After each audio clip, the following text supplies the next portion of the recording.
Hello স্টুডেন্টরা, tuition রুমে তোমাদের স্বাগতম। আজকে আমি তোমাদের ক্লাস 7-এর ভূগোলের চতুর্থ অধ্যায়টা পড়াবো, ভূমিরূপ। এখানে তোমাদের কয়েকটি প্রশ্ন উত্তর দিয়ে আলোচনা করব। তোমরা ভিডিওটা প্রথম থেকে শেষ পর্যন্ত দেখবে। এই অধ্যায় থেকে আমি খুঁটিয়ে খুঁটিয়ে প্রশ্ন উত্তরগুলো তোমাদের দেব। তোমরা সব প্রথম থেকে শেষ অবধি ভিডিওটা দেখবে, নাহলে ইম্পর্টেন্ট প্রশ্নগুলো মিস করে যাবে। আর পড়াটা তোমাদের কেমন লাগবে সেটা কমেন্ট বক্সে জানাবে। চ্যানেলটিকে ভালো লাগলে প্লিজ একটা সাবস্ক্রাইব করে দেবে, শেয়ার করে দেবে, যাতে তোমাদের বন্ধুরা দেখার সুযোগ পায়, আর একটা লাইক দিতে ভুলবে না। দেখো, পড়াতে আসা যাক। ভূমিরূপ কাকে বলে? তো দেখো, পৃথিবী পৃষ্ঠে ভূমির বৈচিত্র্যকে ভূমিরূপ বলে। তারপর দেখো, পৃথিবীর ভূমিরূপ কয় প্রকার শক্তি দ্বারা তৈরি হয়? কি কি?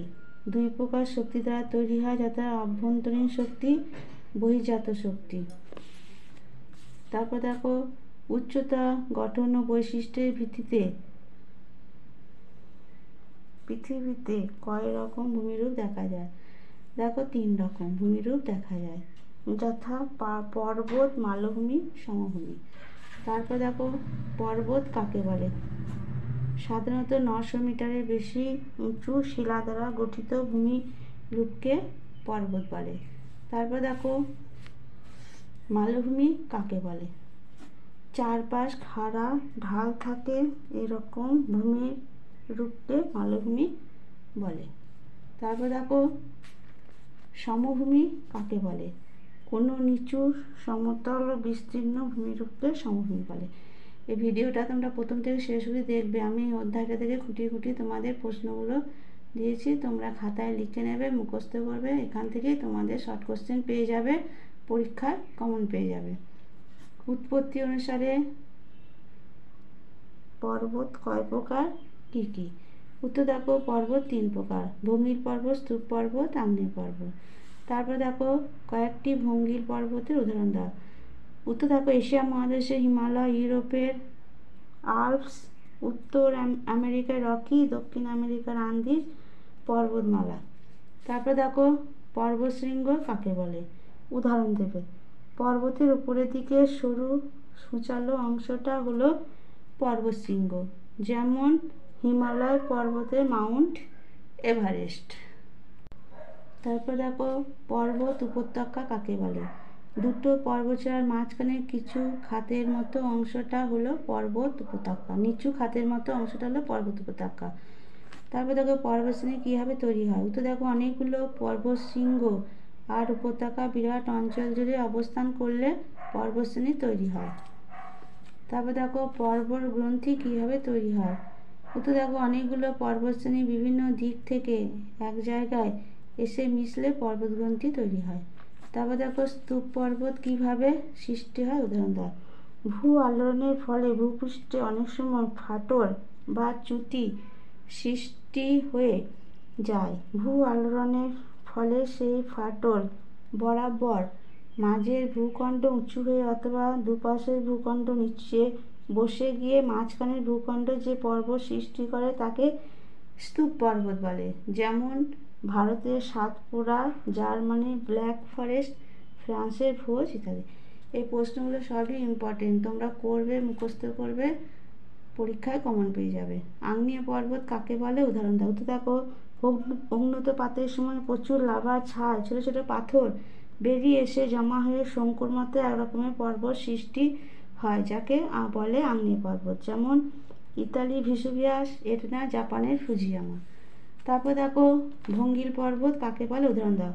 উত্তরটা দেখো, ভূপৃষ্ঠের কোমল পাললিক শিলাস্তর পলি স্তরে পার্শ্ববর্তী চাপে ভাঁজ পড়ে যে পর্বত গঠিত হয় তাকে ভঙ্গির পর্বত বলে, যেমন উত্তর ভারতের হিমালয়, দক্ষিণ আমেরিকার আন্দিজ, উত্তর আমেরিকার রকি।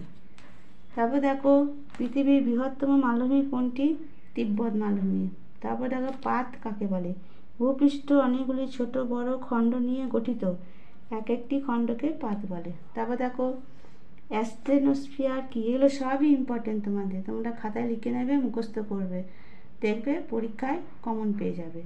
ভূপৃষ্ঠের তলদেশে প্রায় 700 কিমি গভীরতা পর্যন্ত একটি মান্দ্র বা থকথক একটি সান্দ্র বা থকথকে অর্ধগলিত স্তর রয়েছে, তাকে অ্যাসথেনোস্ফিয়ার বলে। তারপরে প্রশ্ন দেখো, একটি লাভা গঠিত মালভূমির উদাহরণ দাও। মালভূমি। তারপর দেখো, পৃথিবীর কোথায় কোথায় মহাদেশীয় মালভূমি দেখা যায়? উত্তর দেখো, দক্ষিণ আফ্রিকা, পশ্চিম অস্ট্রেলিয়া, আন্টার্কটিকা ও গ্রিনল্যান্ডের বিস্তীর্ণ অংশ জুড়ে মধ্য মহাদেশীয় মালভূমি দেখা যায়। তারপর দেখো, মালভূমিকে টেবিল ল্যান্ড বলা হয় কেন? এগুলো কমন প্রশ্ন। উত্তর দেখো, মালভূমির উপরিভাগ টেবিলের মতো সমতল হয় ও চারপাশটা টেবিলের পায়ার মতো ঢালু এবং খাড়া থাকে, সেই জন্যে মালভূমিকে টেবিল ল্যান্ড বলা হয়। তারপর দেখো, পৃথিবীর সর্বোচ্চ মালভূমি কোনটি? পামির মালভূমি। পলিগঠিত সমভূমি কীভাবে সৃষ্টি হয়? উদাহরণ দাও। নদী, সমুদ্র, হ্রদে দীর্ঘদিন ধরে পলি জমে পলিগঠিত সমভূমির সৃষ্টি হয়, যেমন ভারতের সিন্ধু, গঙ্গা, ব্রহ্মপুত্রের সমভূমি এরকম সমভূমি। এই প্রশ্নগুলো সব তোমরা করবে, কমন প্রশ্ন সব, এগুলো সব পরীক্ষায় আসে। হ্যাঁ, তোমরা খাতায় লিখে নেবে, প্রশ্নের উত্তরগুলো মুখস্থ করবে, দেখবে পরীক্ষায় কমন পেয়ে যাবে। আর ভিডিওটা প্রথম থেকে শেষ পর্যন্ত দেখবে, মাঝখানে ছেড়ে দেবে না বা স্কিপ করে করে দেখবে না, তাহলে এই ইম্পর্টেন্ট প্রশ্নগুলো মিস করে যাবে। আমি এই অধ্যায়টা থেকে সব প্রশ্ন খুঁটিয়ে খুঁটিয়ে লিখে তোমাদের দিলাম। লাভা সমভূমি কীভাবে সৃষ্টি হয়? দেখো, আগ্নেয়গিরির লাভা জমে লাভা সমভূমি তৈরি হয়, যেমন আইসল্যান্ডে এই ধরনের সমভূমি দেখা যায়। কাকে পৃথিবীর ছাদ বলা হয় কেন? উত্তর দেখো, পামির মালভূমি পৃথিবীর সর্বোচ্চ মালভূমি বলে একে পৃথিবীর ছাদ বলা হয়। তারপর দেখো, লোয়েস সমভূমি কিভাবে সৃষ্টি হয়েছে? উত্তর দেখো, সমভূমির বালি বহু দূরে উড়ে গিয়ে সঞ্চিত হয়ে তৈরি হয় লোয়েস সমভূমি। তারপরে দেখো, পৃথিবীর বিখ্যাত সমভূমি অঞ্চল কোনটি? উত্তর দেখো, দক্ষিণ আমেরিকার পম্পাস পৃথিবীর বিখ্যাত সমভূমি অঞ্চল। তারপর দেখো, পশ্চিমবঙ্গের কোন কোন জেলাগুলি মালভূমি অঞ্চল? তো দেখো, পশ্চিমবঙ্গের বাঁকুড়া, বীরভূম, পুরুলিয়া ও মেদিনীপুরের কিছু অংশ মালভূমি অঞ্চল। তারপর দেখো, শান্তিনিকেতন কোন জেলায় অবস্থিত? উত্তর বীরভূম জেলায়। তারপর দেখো, ব্যবচ্ছিন্ন মালভূমি কি? উদাহরণ দাও। নদী উপত্যকা দ্বারা বিচ্ছিন্ন মালভূমি হলো ব্যবচ্ছিন্ন মালভূমি, যেমন ছিল নাগপুর মালভূমি। এই প্রশ্নগুলো এই অধ্যায় থেকে তোমাদের দিলাম, তোমরা খাতায় সব লিখে নেবে, প্রশ্ন উত্তরগুলো লিখে নেবে, মুখস্থ করবে। এখান থেকে শর্ট কোশ্চেন তোমরা পরীক্ষায় কমন পেয়ে যাবে। চ্যানেলটিকে ভালো লাগলে প্লিজ একটা সাবস্ক্রাইব করে দেবে, শেয়ার করে দেবে, যাতে তোমাদের বন্ধুরা দেখার সুযোগ পায়, আর একটা লাইক দিতে ভুলবে না। আর পড়াটা তোমাদের কেমন লাগলো কমেন্ট বক্সে জানাবে।